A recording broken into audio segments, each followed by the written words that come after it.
Olá, muito bem-vindo a mais um Quero Jobs Entrevista. Hoje temos o prazer de conversar com ela, a rainha do teatro online, Nicole Corderi. Vem para cá, muito bem-vinda. Obrigada por ter aceito o nosso convite. Ô, querida, o prazer é todo meu. Fiquei muito lisonjeada com o convite de vocês. Já acompanhava o canal, já assisti algumas entrevistas e acho muito pertinente, como te falei no começo da nossa conversa, é uma coisa que Olá, todos os bem-vinda artistas, a mais né, um Quero Jobs querem Entrevista. saber, querem que mande jobs, querem saber sobre os jobs, e acho o canal de vocês assim a coisa mais pertinente do momento na pandemia.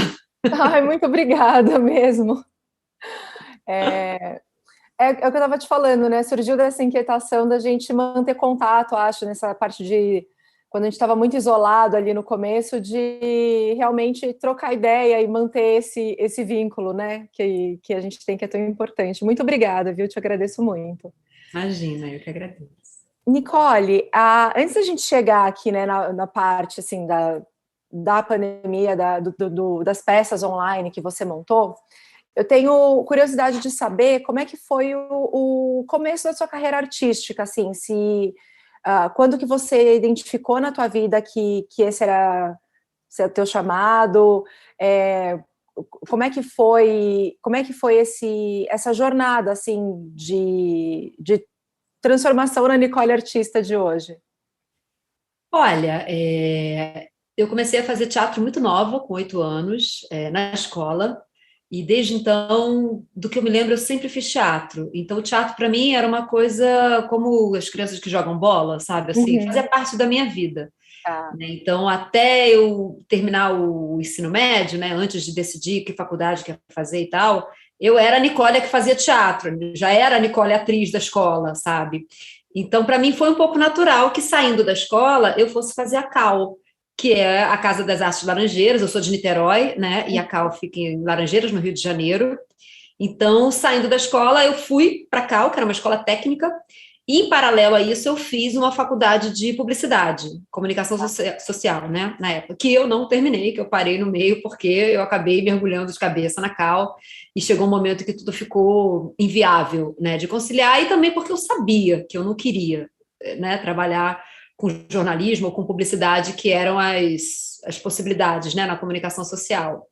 Então, acho Uhum. que eu sempre me vi como artista, como atriz, né, desde muito nova. Então, a minha formação se iniciou com 18 anos, 17 para 18 anos, né, na CAL. Fiz o curso inteiro, me formei na turma de 96. Tenho vários parceiros meus que estão hoje aí na ativa. Foi uma turma que a galera toda vingou, né, como se Que fala. bom. E aí, desde então, cara, é isso, aí uma batalha, né? Aí essa busca de trabalhos e de uma trajetória que fizesse sentido para mim, né?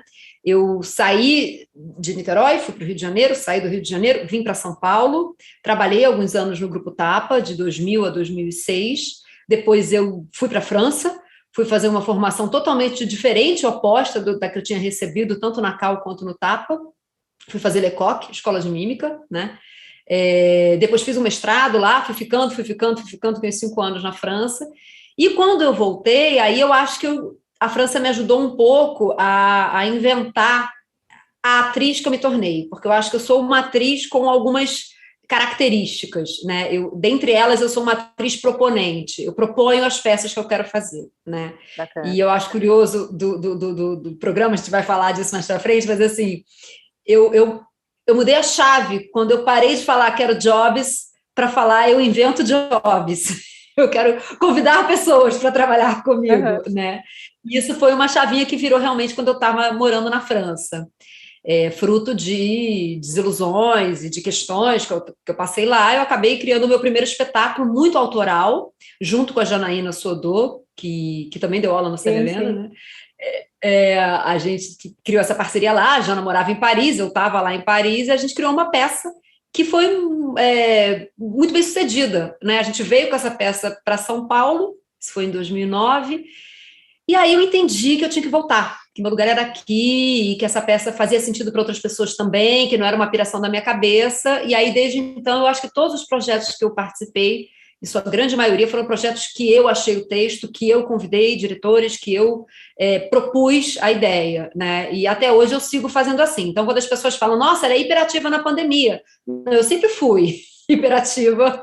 Eu sempre fiz muitas peças ao mesmo tempo, em diferentes estágios, né, de produção, de ensaio.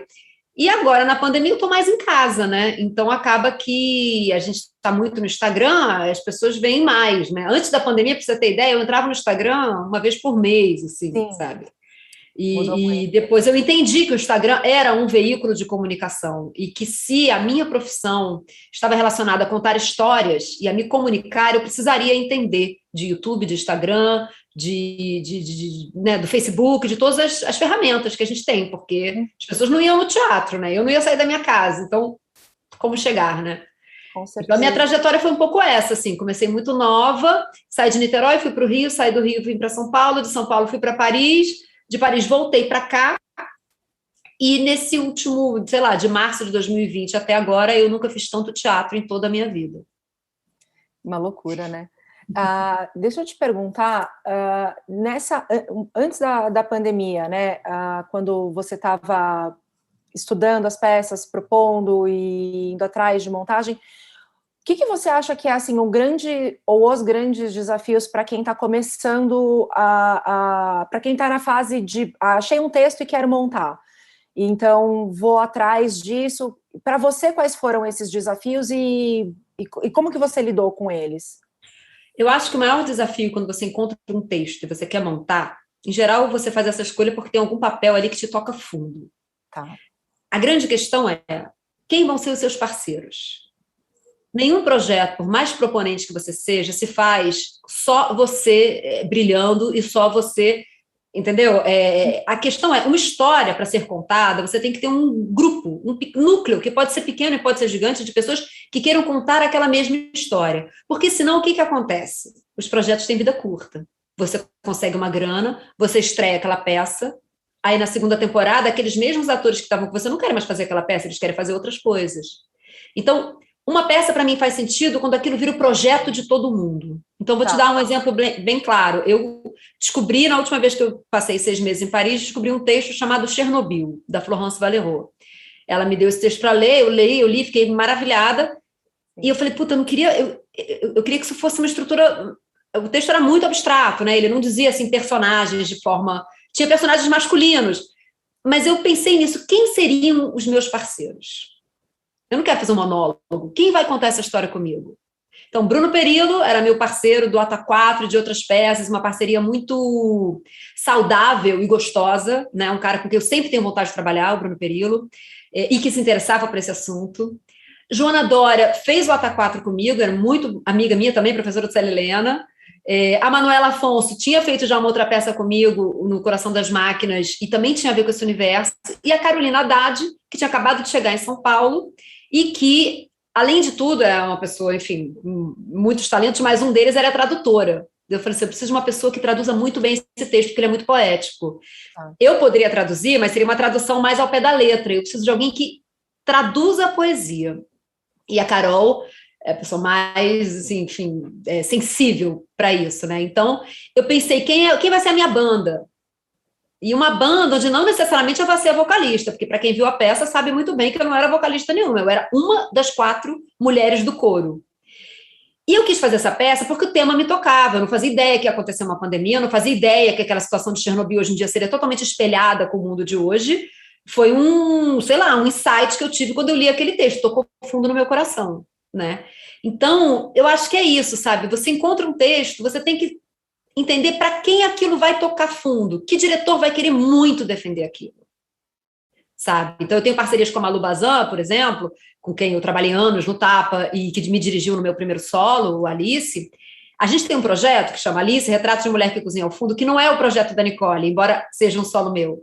É o projeto da Marina, que é a primeira dramaturgia dela, é o projeto da Malu, que é a grande direção dela, e é o meu projeto. Então, quando ele fica um projeto de um grupo, aí eu acho que é uma ideia que tende a durar. Tá. Eu perdi a sua imagem, tá? Só para você saber. Eu voltei aqui. Estamos ao vivo!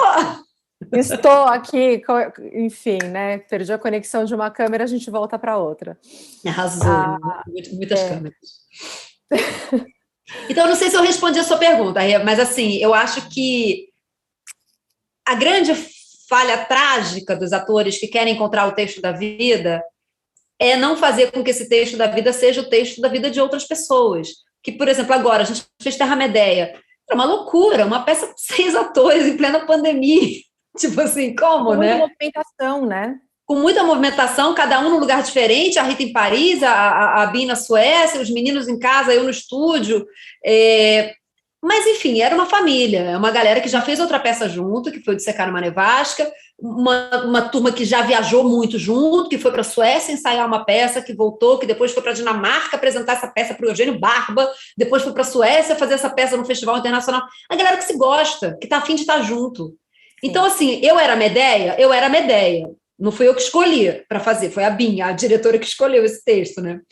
Mas a gente meio que reproduziu os mesmos arquétipos de personagens da peça anterior, o de Secar uma Nevasca. E a gente fez pelo prazer de estar junto na pandemia, sabe? Para poder rir junto no Zoom, para, né, contar piada, por mais trágica que fosse a peça, né? Então, eu acho que é isso. Quem está começando, escolha bem os seus parceiros e tente ver qual é a forma que aquilo se torne uma coisa prazerosa para todo mundo. Que todo mundo diga, esse projeto é meu. Por mais que você tenha escolhido o texto, por mais que você tenha tido o primeiro ímpeto de querer montar aquela história. Acho que esse é o grande conselho que eu poderia dar aí para quem está chegando. E indo então, assim, né, para essa fase, começo de 2020, agora a gente consegue entender muito, né, de onde veio essa efervescência sua que gerou, né, as peças ali no começo da pandemia. Mas como é que foi esse processo para você? Foi bem louco, assim, foi bem inesperado, na verdade, assim, não foi nada programado, não foi assim, eu estava filmando um curta com a Saigon, e a gente filmava na madrugada, né? Então, a gente filmou várias madrugadas, e a última madrugada foi do dia 15 para o dia 16 de março, quando tudo acabou, né? Então, quer dizer, eu cheguei, sei lá, 10 da manhã na minha casa, tinha passado a noite filmando num túnel, e quando eu cheguei em casa, o mundo não existia mais, quer dizer, a minha vida ia voltar ao normal a partir do dia 16, porque eu estava todas as noites anteriores na virada. Quando ia voltar ao normal para poder fazer as minhas coisas, eu entendi que não era mais para ir na rua, que tipo, vai ter que usar máscara, a gente nem tem máscara em casa, como é que faz? Pega um guardanapo, dobra, grampeia, tipo, aquela loucura, né? Só que o meu corpo, ele estava naquele modus operandi de quando você acabou de fazer uma coisa muito incrível, sabe, assim? Então, eu, tipo, por dentro eu estava quicando, estava nesse estado de tipo assim, não, vou fazer o quê em casa, né? Tem que inventar alguma coisa.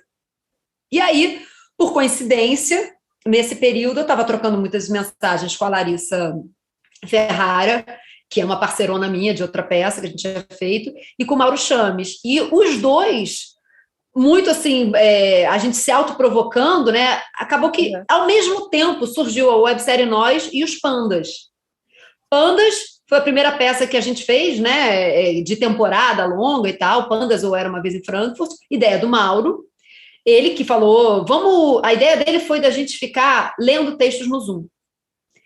Porque, assim, isso sempre foi uma máxima minha, sabe? Tipo, então, se um músico tem que tocar violino todos os dias, porque quando chegar o concerto ele não vai estar afinado, não vai estar aquecido, um ator também precisa. Então, o que a gente pensou? Bom, as peças foram canceladas, a gente estava preparando uma turnê de Chernobyl, o Mauro ia fazer peças tectônicas no SESI, não ia ter mais. Vamos ler texto? Vamos ler como? No Zoom, beleza, liga o Zoom, tá? E aí a gente começou a ler textos. E aí o primeiro texto que ele sugeriu foi o Pandas. E a gente começou a brincar com aquela coisa óbvia, né? Que é tipo assim, então você vira para cá e eu viro para cá. A gente fala aqui. Estica a mãozinha. Que legal. Aí gravava. Aí quando ia ver, estava invertido. Aí estava tudo torto. Ia ficando ruim, ia ficando tosco. A peça começava com os dois na mesma cama. Aí a gente pegava o edredom, botava aqui o edredom. E sabe assim... Aí chegou uma hora que o Mauro falou, não, pera, vamos chamar alguém que entenda de audiovisual e de teatro? Falei, vamos, eu não conheço essas pessoas, mas devem existir, né? lá em março de 2020, né? Sim. Aí ele falou, puta, você conhece o Bruno Cotti? Bruno é ótimo, teve um filme dele incrível, que ganhou o prêmio Gramado. Eu falei, não conheço, mas quero conhecer, né?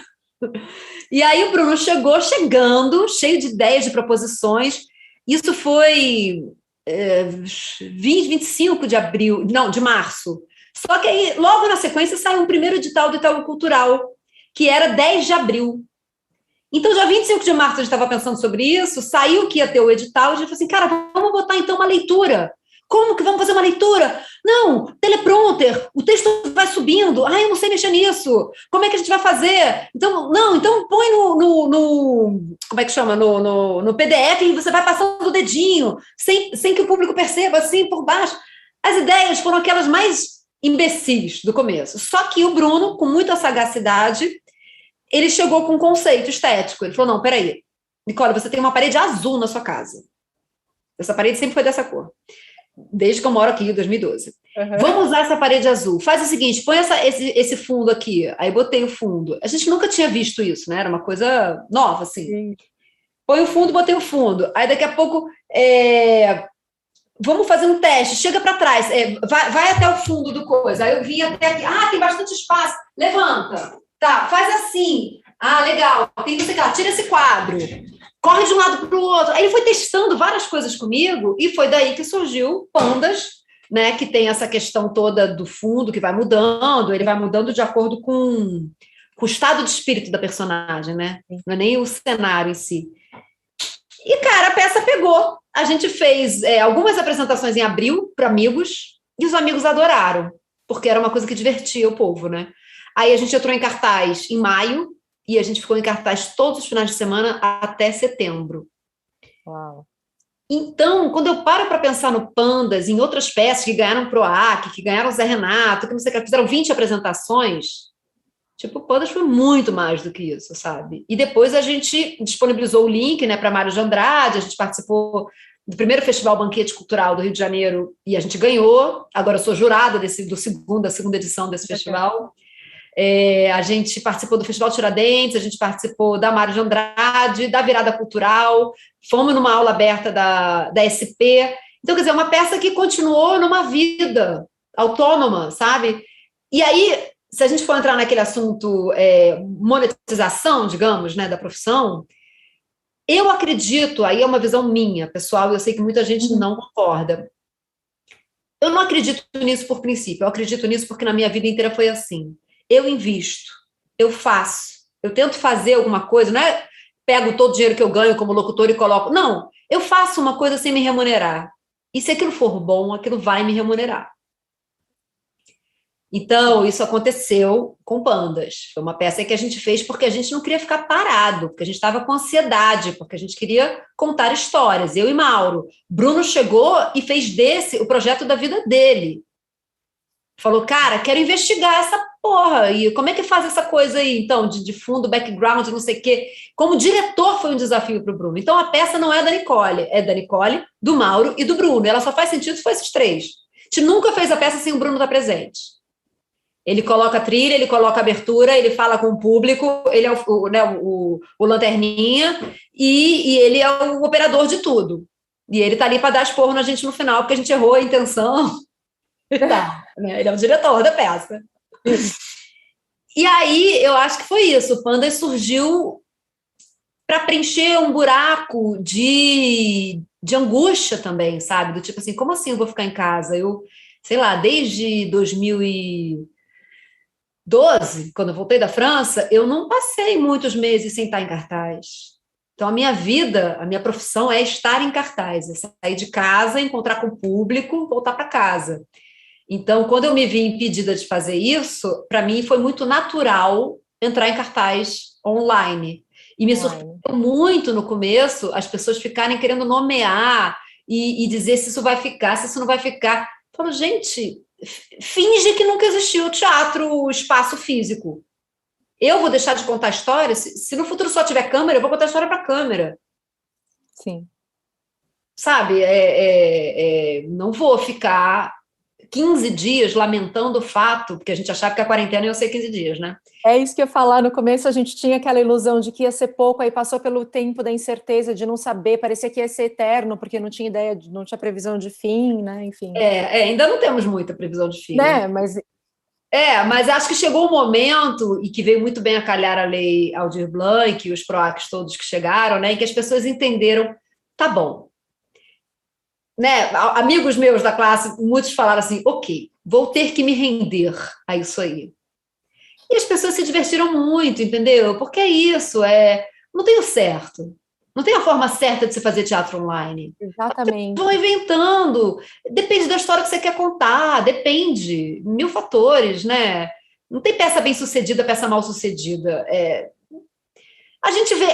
É como o teatro, o teatro convencional, né? Você está fazendo uma peça num teatro de 100 lugares. Se todo dia tem 5 pessoas, aí começa a ter 3, 2, 1. Desculpa, a peça não pegou. A gente não sabe qual é o motivo, não é nenhum demérito, seu trabalho não é ruim, a peça não pegou.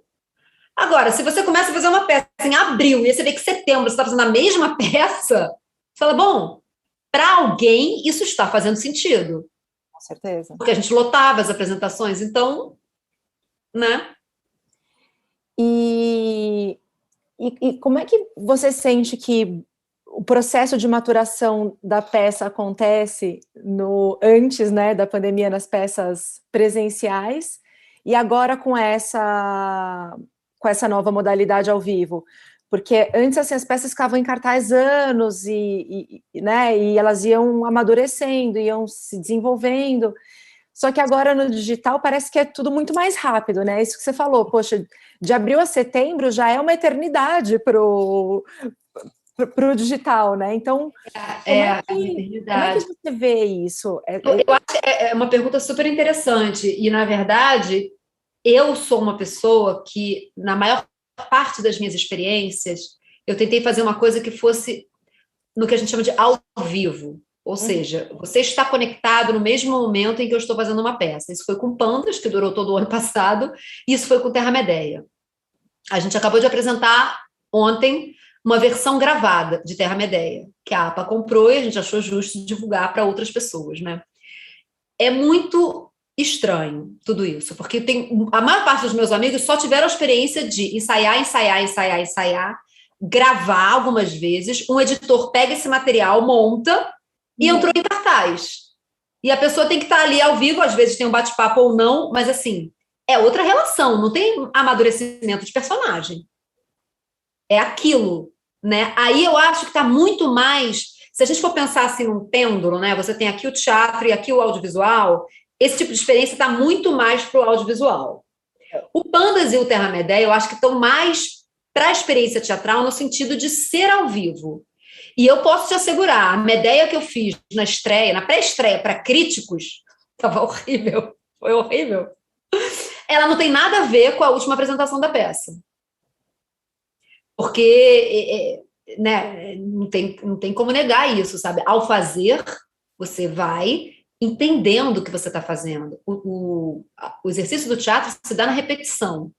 Não só nos ensaios, mas na repetição com os seus colegas para valer com o público assistindo. Tem que ter risco. E aí, eu acho que a personagem, ela, do Pandas, cresceu muito ao longo do tempo. Eu acho que a personagem Medeia cresceu muito ao longo das 8 apresentações, pelo menos, né?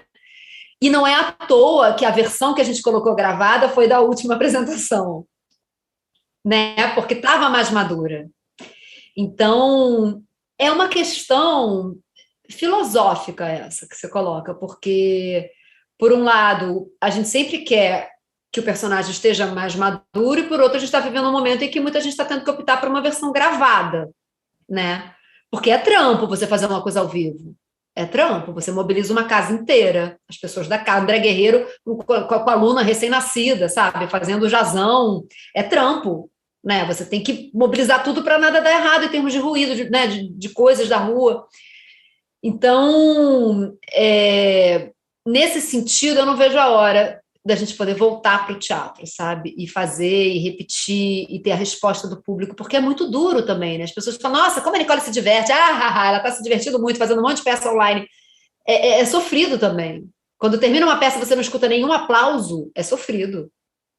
Porque o aplauso, de uma certa forma, finaliza um processo, né? Assim, tipo, aquela reunião teve início, meio, fim, e o aplauso significa, eu estive aqui, eu estava te assistindo. É. Vocês ainda tiveram um recurso super interessante para manter a plateia conectada, né?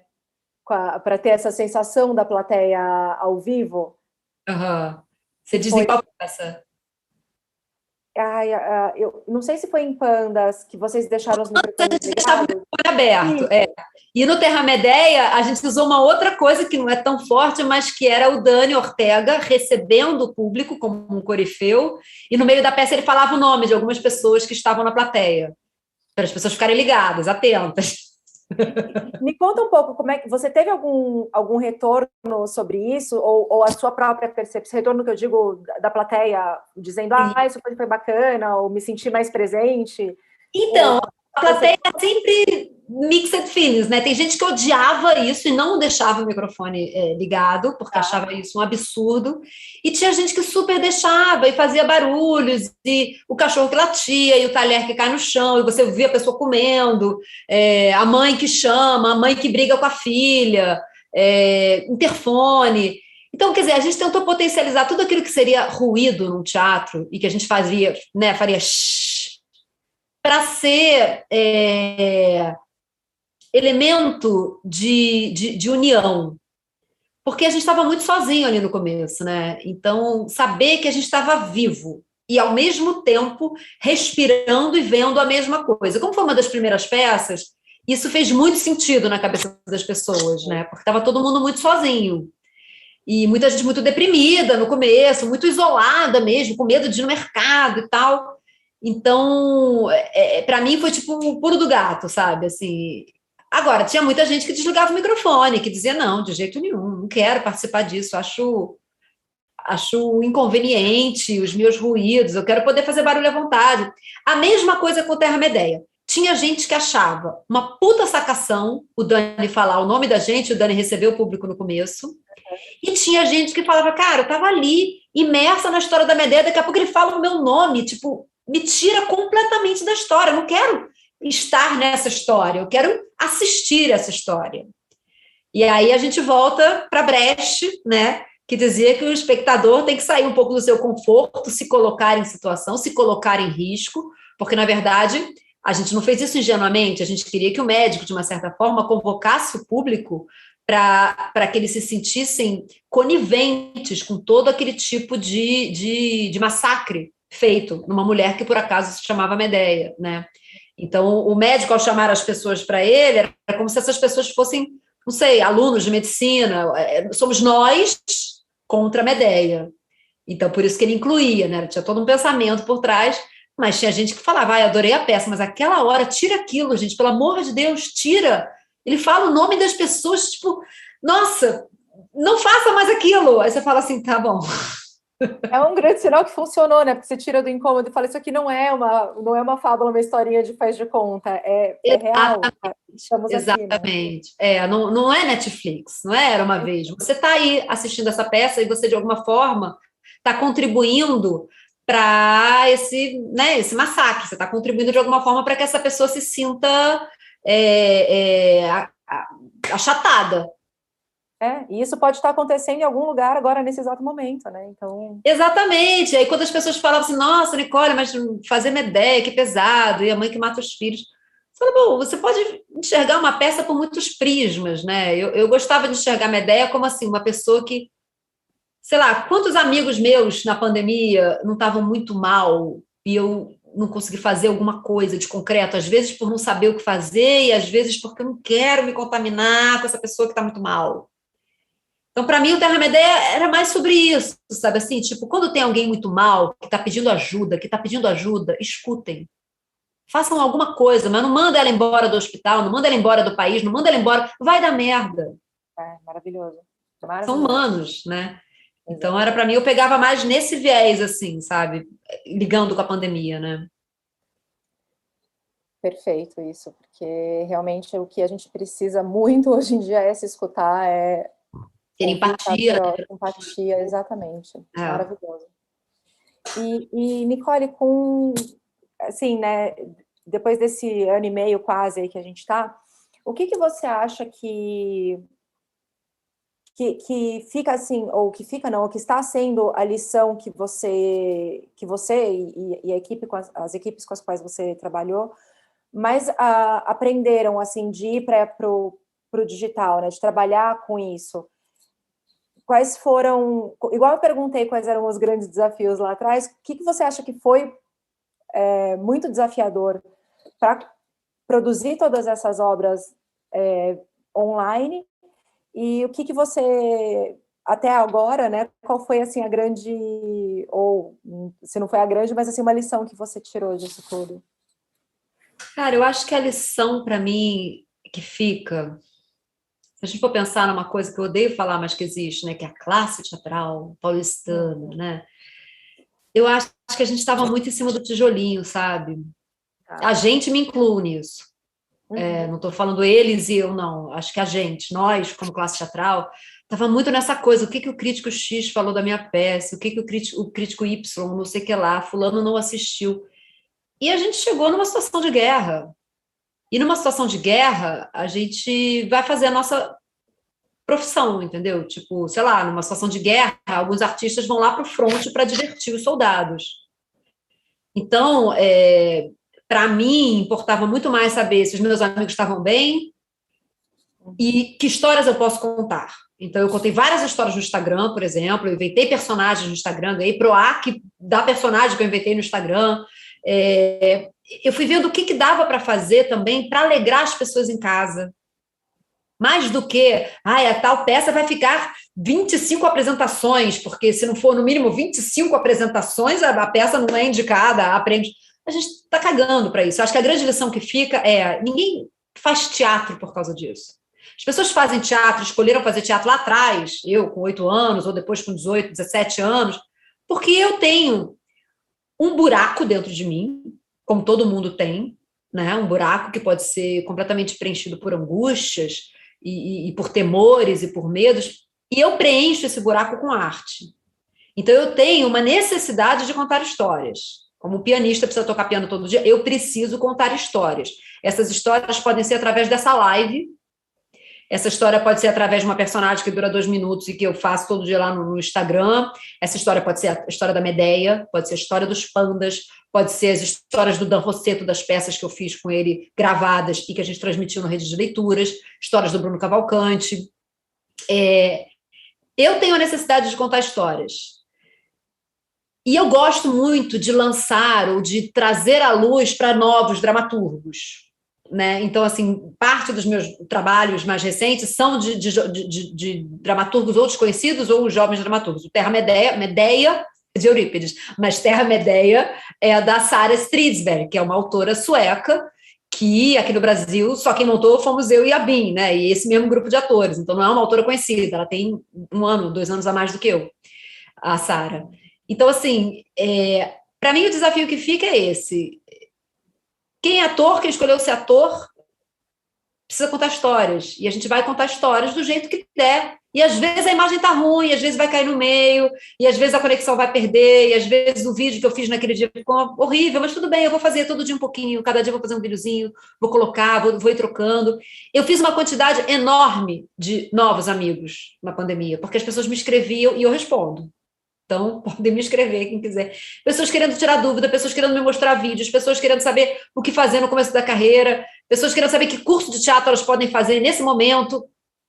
Eu acho que é um momento de troca, sabe? Então, um grande desafio para mim é desafiador interpretar para uma câmera?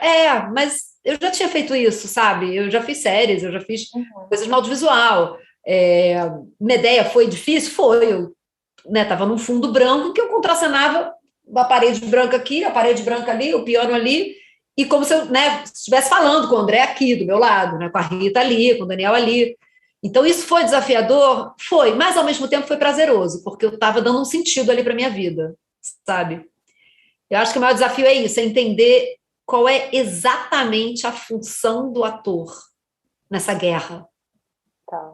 Política, ou sei lá o quê, ou vírus, ou o que o homem está fazendo com ele mesmo. como é que a gente reinventa e conta histórias mesmo nessa situação? Porque eu não quis ficar esperando melhorar o tempo para fazer alguma coisa, né? Fui correr atrás, né? Realmente. Eu tô aqui pensando assim, né? Porque muitas vezes não sei, né? Eu digo a gente em geral, assim, fica esperando melhorar um pouco ou ter um formato melhor ou querer apresentar aquilo da melhor forma possível e aí acaba não indo para frente, sabe? Acaba não fazendo ou colocando tantos obstáculos que não consegue colocar em cartaz, assim. Então, o que eu admiro muito e me inspiro muito é isso, assim, vamos com o que tem, né? Vamos fazer desse jeito e é isso e sem se preocupar muito, né, com... Mas eu acho que isso que você está falando é justamente a pergunta que você fez, né? O que mudou? Qual foi o grande desafio? É sair do tijolinho. Porque não está bom para quê, exatamente? Entendeu? Muita gente, eu me incluo nisso, estava fazendo teatro para agradar uma parcela minúscula da nossa sociedade, que seriam, sei lá, os críticos, os jornalistas. Isso faz sentido realmente, entendeu? Então vamos esperar melhorar para ter uma condição melhor para. A questão é, você quer agradar críticos para ser recompensado por isso, ou você quer comunicar e você quer chegar em pessoas que, sei lá, de repente estejam deprimidas em casa, ou um público enorme que eu ganhei hoje em dia do Cariri ou de Maringá, que são cidades que eu nunca pisei e que agora ficam me acompanhando e querem ver tudo o que eu estou fazendo. Então, eu acho que esse é o grande lance, entendeu? Não é para fazer qualquer coisa ruim, não. Por exemplo, quando chegou o dia 16 de março, que eu falei, né? Sabe aquelas coisas que chegam para a gente das amigas, de tipo, desafio não sei o quê, desafio não sei o que lá. Curta 30 perfis de empreendedoras mulheres e não sei quantas mulheres vão te curtir de volta. Essas coisas que aparecem. Pois bem, uma delas, acho que até foi da Zepa, que foi uma coisa assim, tipo assim, desafio... faça um trabalho artístico por dia, poste um trabalho artístico seu por dia. Estou falando do começo da pandemia, tipo assim, 15 de março, a patachoca que caiu. Eu falei, vou fazer isso aqui, interessante, vou usar minha câmera, vou ring light, comprei ring light, e comecei a fazer. E aí eu me propus a cada dia fazer um trechinho de peça que eu nunca fiz, um trechinho de poema, gravava um poema, aí fui aprender em shot, fui aprender splice, todos esses programinhas. Isso foi me ajudando, inclusive para publicidade, para fazer meus testes e tal. Foi muito despretensioso, sabe? Mesmo. E se você for olhar lá 15, 16 de março, se for olhar os vídeos que eu fui colocando nessa época, eles eram muito ingênuos e bobos. E eu fui sofisticando, foi melhorando, foi melhorando a edição, eu fui pedindo um toque aqui, um toque ali. E aí, se você parar para pensar, nossa, Nicole, tem aquele vídeo lá, que bagaceira. Bagaceira, aquele dia eu estava bagaceira. É isso aí, eu não vou tirar não, vou deixar ali, porque um ator é isso, o ator tem que saber ser ridículo também, né? E às vezes a gente fica querendo fazer um vídeo incrível para botar no elenco digital. Eu não sei se eu tenho um vídeo incrível, sabe? Claro, certamente. Mas assim, às vezes as pessoas não colocam vídeo nenhum porque acham que nenhum deles é incrível. Isso é verdade. Então, que às vezes você tem que se exercitar, Ninguém entra numa escola, não faz aula nenhuma, não leva um monte de coisa na cabeça entendeu? E de repente virou um bom ator. As pessoas têm um pouco essa coisa de ficar se poupando para não se expor, mas, gente, olha a profissão que vocês escolheram. Vai ter mico, vai ter momentos em que você vai se achar horrível, ridículo, não tem como acertar sempre. Nenhum músico, entendeu? Quando era pequeno e começou a tocar, era incrível. Só uma moça, sei lá. Mas a maior parte das pessoas erra, acerta. Então, eu acho que o que está faltando, de repente, para a galera que está chegando, é querer já acertar. Eu não parei de fazer teatro, desde 8 anos de idade. E, tipo assim, eu conto nos dedos, às vezes, que eu falo, puta, isso aqui foi um acerto. Não estou dizendo que as coisas que eu julgo menores ou erradas não tenha tocado um monte de gente. Uhum. Porque toca. Mas, assim, que eu falo, puta, me orgulho pra caramba desse trabalho, são poucos. que na visão também sempre dá para melhorar, né? Tem que ter uma visão muito crítica, eu imagino, disso. Mas a pandemia... Quem tá do outro lado tem uma outra opinião. Mas a pandemia, respondendo a sua pergunta do grande desafio, me ajudou a ficar menos crítica, sabe? Mais de boinha, assim, porque eu falava, vamos aí, gente, vamos aí, vamos ser leve, né? Não se levar tão a sério também, a gente se leva muito a sério, né? É verdade, isso é verdade. Às vezes até demais, né? E uma pessoa que já conversou com você, que eu admiro pra caramba, com quem eu já fiz curso, foi a Ale Tosi. E a Ale, Ai, amo. ela fala coisas incríveis, ela fala assim, né, a joia do ator é quando ele é o mais autêntico possível, seja você. Porque, sei lá, 90% dos atores estão tentando agradar um modelo que muitas vezes é um modelo inventado. Então, assim, eu não vou ficar parecida, sei lá, com que atriz foda, americana, entendeu? Eu sou brasileira, tenho 46 anos, a trajetória é X, sabe? Então, eu acho que quando a gente olha para dentro, a gente fala assim, puta, eu tô em conexão comigo e é isso aqui que eu quero dizer, em geral, a coisa flui. Com certeza. Maravilhoso isso. E ainda sobre o digital, né? Você acha que tem algum formato assim que já está saturado, ou você acha que não tem mais espaço, por exemplo, para essas peças que testam via Zoom, ou não, ainda tudo vale, porque a gente teve aí um ano e meio quase aí de evolução, né, desse digital. Então, como é que você vê essa evolução e o espaço para essas novas obras que surgem hoje?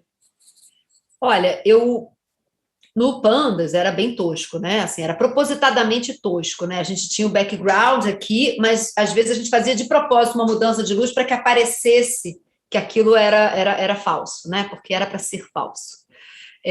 O Terra-Medeia é um salto quântico, se você for comparar a parte, não digo nem estética, mas a parte técnica, tecnológica, porque a gente usa o VMix, que é um programa ultra de edição ao vivo. Então a gente tinha a Marcela Horta ali, né, pilotando uma nave, dizendo agora entra cena tal, cena tal, cena tal, tudo programado, né? Então é muito mais sofisticado. Eu acho que o que importa são as histórias e a interpretação. Então, se eu assistir uma peça que não tenha nenhum recurso, mas que tanto a história quanto a interpretação atravessem a tela, para mim é o suficiente. Eu não preciso ter todos esses recursos que a gente tinha em Terra-Medeia. Eu acho que os recursos eles têm que ser uma consequência da narrativa. Então, eles têm que ser assim... Por que a gente fazia daquele jeito? Porque a BIM queria que o público percebesse que Medeia estava pequena, ao lado de Creonte, que estava grande. Porque ela queria que o público visse o corpo dessa mulher no abismo. Então, tinha toda uma coisa branca e Medeia pequenininha ia para o fundo. Era sobre isso. Então, a narrativa da peça, toda a estética foi criada para que desse vazão à inquietação da diretora, ao ponto de vista da diretora, né? Não é porque, tipo, vamos usar um programa super tecnológico. Não, a gente usou a versão gratuita de um programa, entendeu? Assim, não é uma coisa tipo assim, vamos esbanjar, ganhamos um PROAC. Não, todo mundo ganhou um PROAC. Né, muita gente, né, ganhou um PROAC. Então, eu acho que tem que ter a ver. Então, se for uma história que é uma mulher, sei lá, sozinha numa praça e a gente tem uma atriz sozinha num canto, sem nenhum recurso, aquilo vai me tocar, sabe? Tem muita coisa sendo feita, com recurso, vai vir aí uma segunda leva de lab, né, PROAC Lab, então, assim, acho que vai ser uma quantidade sobre-humana de novos projetos, né? Então, tem coisas muito interessantes que foram feitas de formas muito diferentes e que tocam umas pessoas mais, outras pessoas menos, entendeu? Mas quando você, sei lá, a gente fez 8 apresentações de Terra-Medeia, as pessoas entravam ao vivo, mas o link ficava ali meio que disponível um tempo depois. Então, se você entrou para ver a peça, depois você pode pegar aquele link e mandar para o seu amigo, a pessoa vai ver a peça. A gente descobriu depois de um tempo que a gente teve, sei lá, em torno acho que de 1.300, 1.400 visualizações. Se você dividir isso por 8, nem que eu fosse a Cláudia Raia eu teria tanta gente numa noite no teatro. Você entende? E aí, eu digo, o teatro digital, online, quando feito com uma qualidade, ele chega. Porque, assim, não era minha família que estava vendo aquilo. Poderia, mas a minha família é pequena. Então, assim, de algum lugar essas pessoas brotaram, porque não foi divulgado esse link. Muitas vezes foi gente que assistiu a peça, pegou e mandou para um monte de amigo. Ok, whatever, não estou aqui para, entendeu? Vai, pirataria. Não, a pessoa está no direito dela, ela acabou de assistir, achou incrível e mandou, e a gente não vetou o vídeo, ficou ali, sei lá, 24 horas. Então, isso mostra para mim que há uma demanda por peças que são feitas com um certo apuro tecnológico, estético, né? Porque eu acho que Terra-Médea não tem só a questão tecnológica, tem as escolhas estéticas da BIM, que é uma diretora muito sofisticada. Então, né, o claro, o escuro, essa coisa clean que fica, né, meio sem muita informação, sem muito figurino, no final só os atores ali despojados contando histórias. Então, acho que isso talvez tenha atraído as pessoas, entendeu? Uma peça que provavelmente não vai ganhar prêmio de nada, mas chegou em muitas pessoas. E isso, para mim, hoje em dia, é realmente o mais relevante, porque eu me sinto, em algum lugar, como uma atriz que tem utilidade para a sociedade, no mínimo, sabe? Assim, tipo, que está comunicando. O alcance, né, que as peças online estão tendo é muito... chama muito a atenção, né, para onde estão indo esses links, de onde as pessoas estão acessando, mostra uma demanda muito grande, né, de arte de outros lugares que não o polo... também, né, e uma demanda que também rola internacional, que você fala, nossa, caramba, essas pessoas estão vendo, né, e eu acho que isso é a parte do tal do legado, o que vai ficar do teatro digital para o futuro, né, vai ficar que é possível você contracenar com uma pessoa que está em outro país, e antes a gente nem pensava nesse assunto, e vai ficar que uma peça pode estar circulando, pode estar em cartaz em muitos lugares, sabe? A gente não tinha o hábito de ver peças gringas. Eu não tinha. Né? E agora você fica curioso. Puta, será que essa peça vai estar com legenda? Será que essa isso? Será que essa... Por que não? Né? Eu acho que gera um outro mercado aí, né? Que é bem interessante. Tipo, Pandas foi para o Festival de Nova York, a única peça brasileira que foi selecionada para ir para o Festival de Teatro Online de Nova York. Você fala, meu Deus, como é que esse povo soube da gente? Mas sim, né, aumenta muito o alcance, né, da obra, da comunicação, você consegue falar com muito mais pessoas. Sim. Eu acho que isso é uma coisa que abriu muito o olho, né, dos artistas, né? Eu ia te perguntar isso, você falou assim, agora para os próximos, eu imagino que para você seja muito difícil, né, assim, simplesmente abandonar o digital para voltar, assim, como é que você vê a continuidade, assim, digamos, ano que vem as coisas já se, né, tomara, voltando a se normalizar, um público presente, mas como é que você vê a relação desse digital com o físico? Olha, os meus próximos projetos são todos no presencial, porque Terra-Médea a gente vai começar a ensaiar para fazer ao vivo, a gente gostaria que isso acontecesse em novembro, mas a gente não sabe, vai depender de como vai estar essa coisa de protocolos e tal. Então, a BIM, diretora, vai estar aqui, e a nossa ideia é fazer Terra-Médea em novembro. Esse é o plano, né?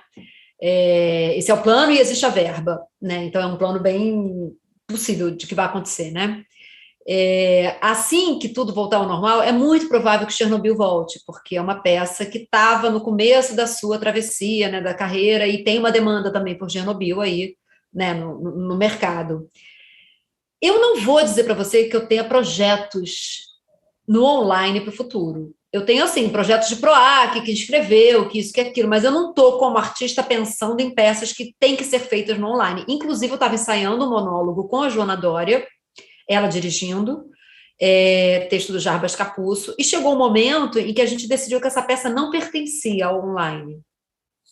A gente ensaiou nessa parede azul, a gente quase terminou os ensaios, e a Joana falou, Nicole, a potência dessa peça não tá nesse lugar, é uma mulher em psicanálise, atravessando o luto de um filho, ela está conversando isso com alguém, ela está contando isso para alguém, entendeu? Vai ficar muito pequenininho você nessa tela, sabe? Vamos esperar. Então, assim, eu não coloco qualquer coisa, não enfio qualquer coisa no online, entendeu? Eu acho que a gente tem que ouvir a natureza da peça, né? Tem muita gente que me falou, outro dia uma amiga comentou comigo, Eu vi a versão filmada, me deu muita vontade de ver ao vivo, porque você não conseguia pegar bem, sabe? Então talvez essa peça não pertencesse a esse universo, né? Que o Pandas, por exemplo, a gente fazia aqui, assim, né? Era tipo, primeiro, né, close, né? Essa peça, Pandas, não pertence a um teatro presencial. Ela foi totalmente concebida para a máquina, né? O Terra Medeia é um texto que a gente quer fazer, vai ser outra estética, vai ser diferente, quer dizer, a estética talvez seja a mesma, mas vai ser outras relações, né? Mas eu não sei, assim, eu acho que vai ser natural que assim que abrir a gente vá fazer coisas no presencial, mas é óbvio que se eu receber convite para fazer coisas no online, eu vou fazer com o maior prazer, mas aí é uma questão de entender a agenda, né? Porque fazer uma peça como o Terra Medeia, que tinha uma estrutura que eu tinha que me deslocar, ir para um estúdio, toda uma equipe e tal, isso também é uma coisa que encarece, né? Você tem que ter uma... Eu acho que o que vai acontecer é que o híbrido que estava pendendo para o audiovisual vai pender para o teatro, né? As peças que eu for fazer no teatro provavelmente vão ter câmeras transmitindo para as pessoas, para esse público que a gente conquistou. Uhum. Eu acho que isso vai ser o grande pulo do gato. Perfeito, que daí continua mantendo, né, esse alcance todo, esse diálogo todo com outras pessoas. Tem uma pergunta aqui que chegou para a gente no chat. Tem um chat, eu só estou vendo você aqui no Zoom. Não, é que eu estou com o chat aberto aqui do lado. Entendi. Não lembro o nome do diretor que escreveu que teatro virtual é igual ao sexo por telefone, se você concorda com essa afirmação. Não concordo, nem conheço esse diretor. Igual sexo por telefone. Bom, eu não sou muito praticante de sexo por telefone, enfim, até porque meu marido comigo. Na medida em que eu não faço com outras pessoas, a gente não precisa se ligar, né? Mas eu discordo, porque eu acho que no Terra Medeia, pelo menos, a gente conseguiu fazer uma coisa muito teatral. Mas é isso, eu tive todo tipo de retorno, sabe? Eu tive gente, amigos, que disseram, cara, aquilo não chega em mim, desculpa, boa sorte aí, vai fazendo, não chega. E eu tive pessoas que me ligaram aos prantos no final da peça, de soluçar, porque aquilo foi um gatilho que bateu na pessoa, gente que perdeu filho, entendeu? Tipo assim, então chega. Agora, se é sexo por telefone, não sei. Talvez sexo por telefone possa ser muito bom também, né? Se a pessoa está distante da outra e está animado o negócio. Não sei se eu concordo, não. Eu acho que não.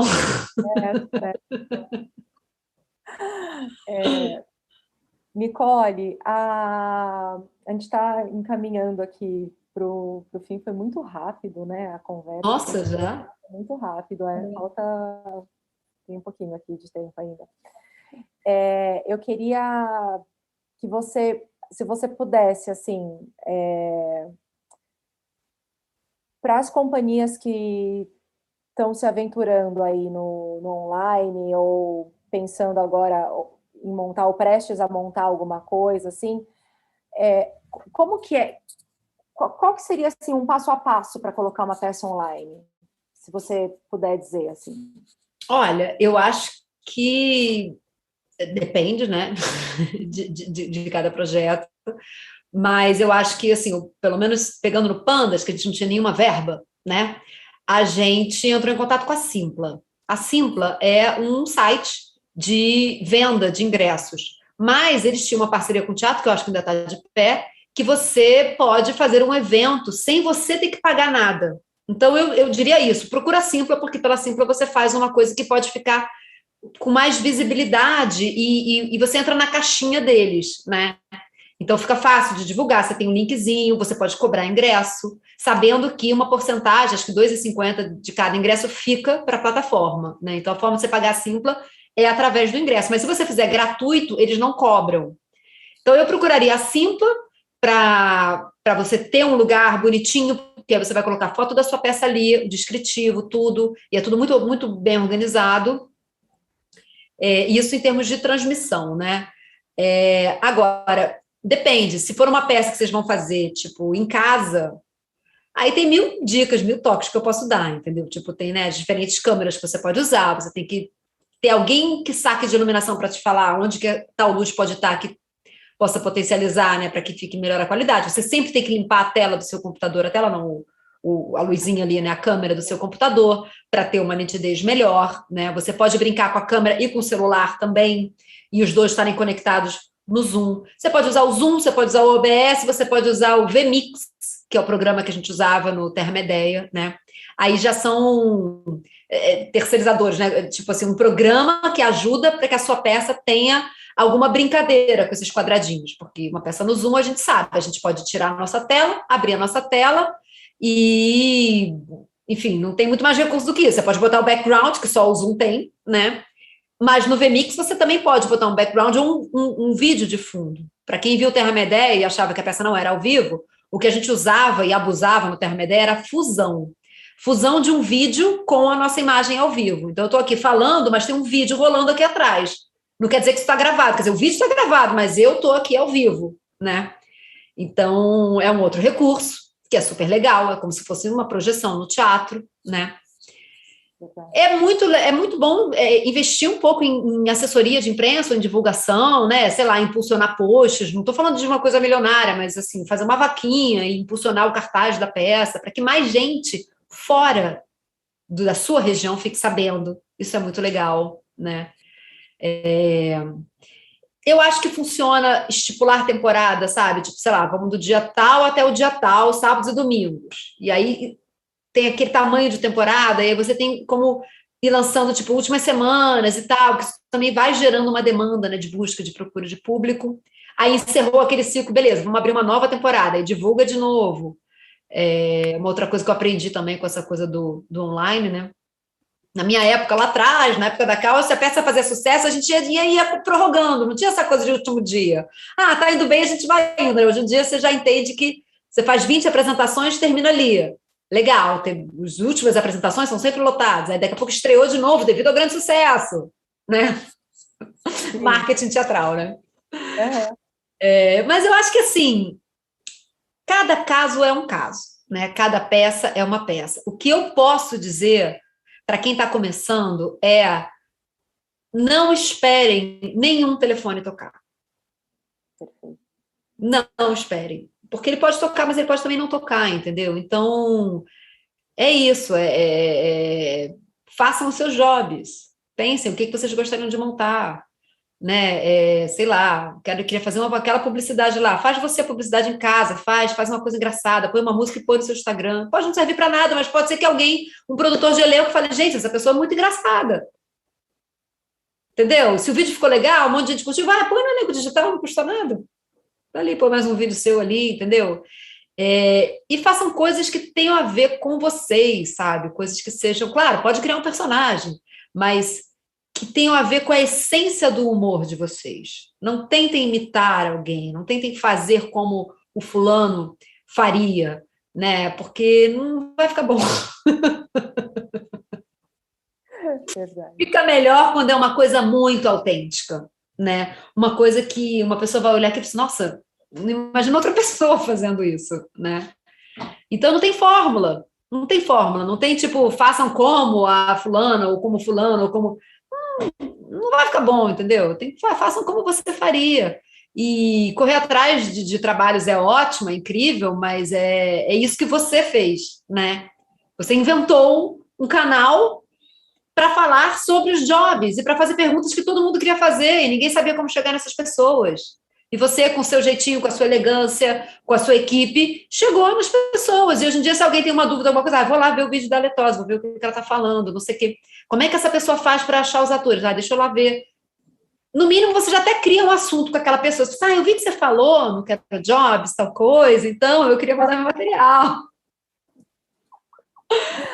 Acaba virando uma referência, e isso é muito bacana, sabe? Porque é isso, que isso é autêntico. Daqui a 2, 3 anos você pode pegar todo esse material e fazer um puta documentário, entendeu? Subprodutos, sabe? Tipo, isso é uma coisa muito da nossa contemporaneidade, né? Tipo, Terra-Medeia, a peça existiu, mas aí no meio disso a Tamara K, que é uma cineasta, foi assistir e pediu para filmar a gente fazendo. Agora ela tá bolando um curta-metragem, que são os bastidores de Terra-Medeia. Vai continuando a ter vida, né? O negócio, né? E eu acho que é isso, sabe? Acho que o Quero Jobs é uma puta iniciativa que pode virar um programa do Arte 1, do curta, canal curta, sabe? Assim, tipo, pílulas das melhores partes com cada pessoa. Enfim, 1000 ideias, né? 1000 coisas. Mas eu acho que esse momento em que a gente está vivendo, isso eu ouvi em alguma live de alguém, enfim, alguém falando. A Luciana Braga falou isso, eu filmei uma série com ela, ela falou isso. Ela falou assim: na minha época, quando ela tinha 18 anos, só existia uma possibilidade para uma pessoa poder dizer que ele é ator: entrar na Rede Globo. Hoje em dia, isso não é mais verdade. A Rede Globo existe, um monte de gente quer entrar na Rede Globo, nunca quis, mas tem, né, a Record, o SBT, a Netflix, a Amazon, milhões de séries, pessoas que inventam séries, pessoas que inventam webséries. Então, tem todas as mazelas do tempo que a gente está vivendo, está horrível, a política está um horror, mas tem um lado bom para quem está chegando. Vocês estão chegando num momento na profissão em que tudo é possível. Não existe uma fórmula absoluta. Se você não entrar na Rede Globo, não vai acontecer das pessoas falarem quando é que você vai fazer sucesso. Porque, assim, eu posso falar por mim, que, né, já estou velha. Ninguém pergunta quando é que você vai fazer sucesso. As pessoas olham para mim e acham que eu faço sucesso. Meus familiares, entendeu? E eu nunca passei pela Rede Globo. Quer dizer, eu fiz uma participação segunda chamada. Mas, assim, você entende? Mudou. Felizmente, mudou. Hoje em dia, a pessoa pode fazer uma série na Netflix e bombar completamente, né? E cada vez mais a gente sabe que as pessoas precisam de novas pessoas, né? Rostos diferentes. Então, nada é impossível. Então, acho que vale a pena pensar sobre essa perspectiva, sabe? Não existem fórmulas, mas existe aí um campo, nesse momento pandêmico, com tudo errado, em que tudo é um pouco possível. Tem que saber como navegar, né? Obrigada.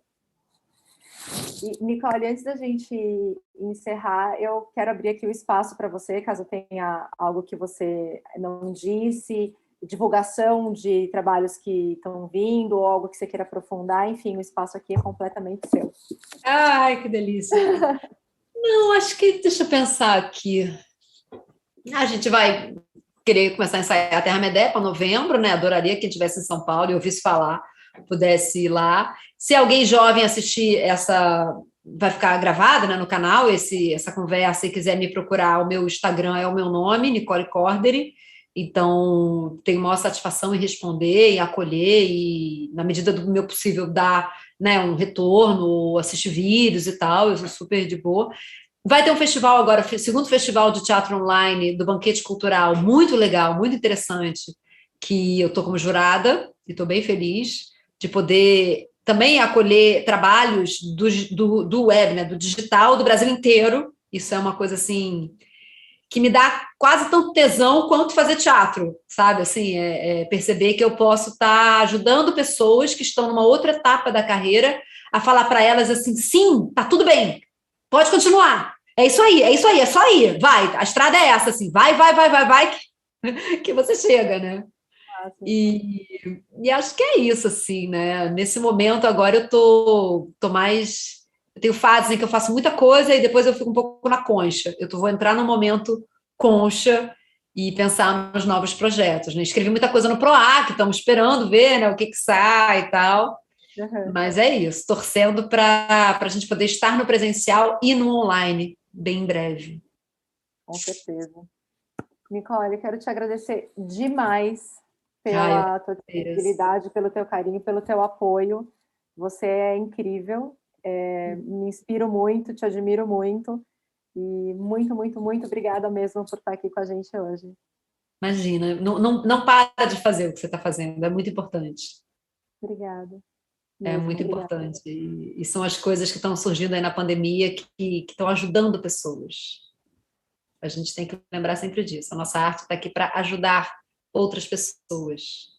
E o que você está fazendo, super. Parabéns.